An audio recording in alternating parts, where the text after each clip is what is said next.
Salutations très chères belles âmes. Je vous aime tous, et surtout merci de soutenir cette chaîne, que le divin présent en votre cœur vous remplit de sa lumière. Voyageons ensemble dans cette belle histoire de notre Seigneur Jésus-Christ, écoutez.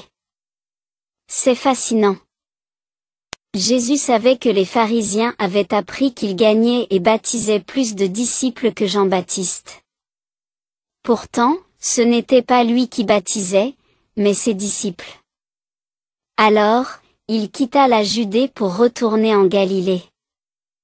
Mais pour cela, il devait passer par la Samarie.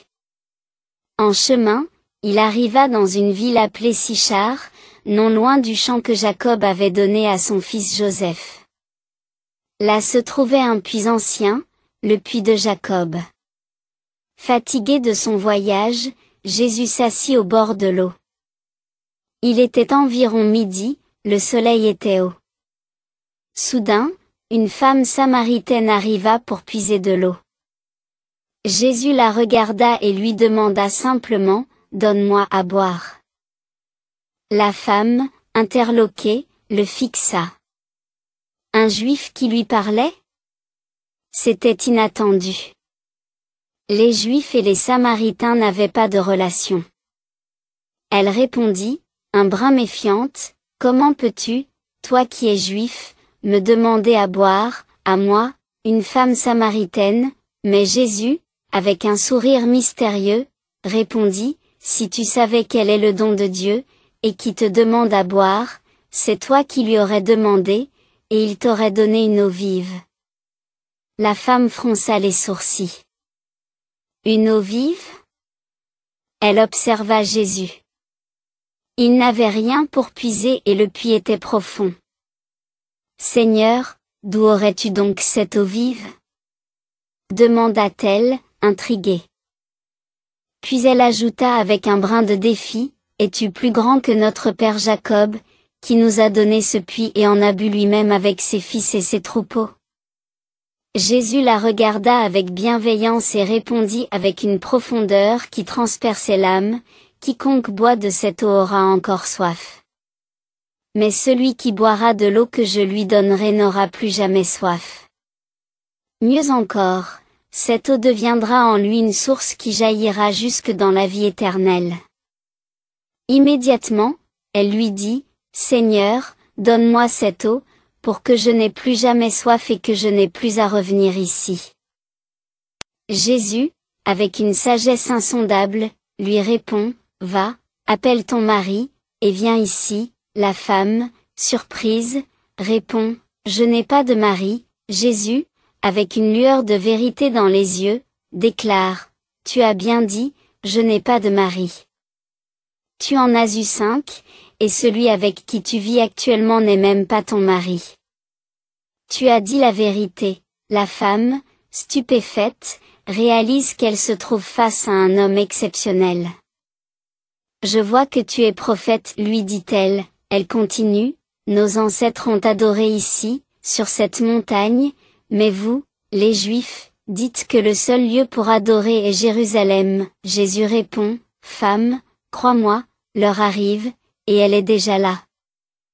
Où vous adorerez le Père ni sur cette montagne, ni à Jérusalem.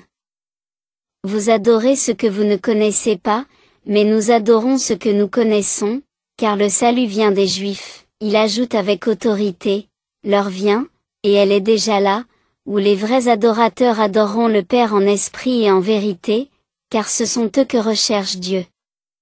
Dieu est esprit, et il faut l'adorer en esprit et en vérité. » Étonnée, la femme lui confie, « Je sais que le Messie, appelé le Christ, doit venir.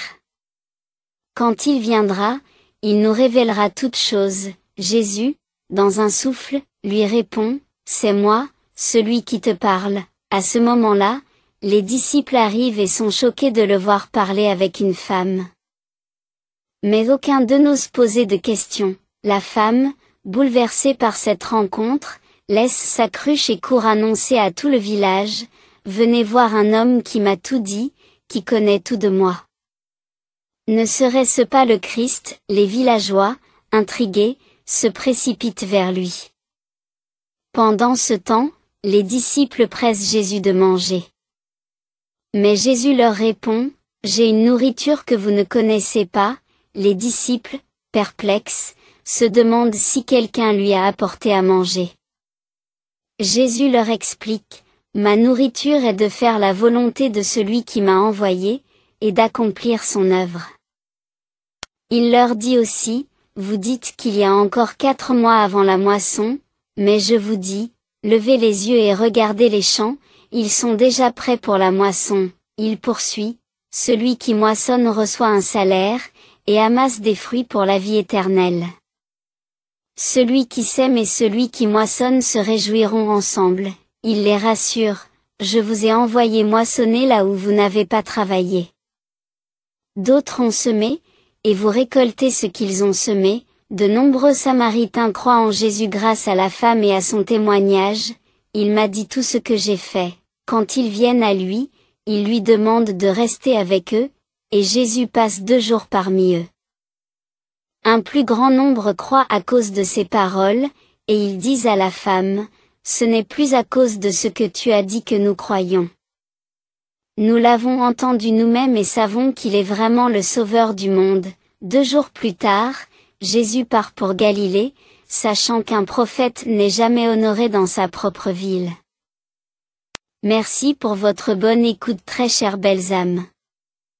Je vous aime tous, à la prochaine pour cette belle aventure de l'histoire de notre Seigneur Jésus-Christ vivant parmi son peuple pour le racheter.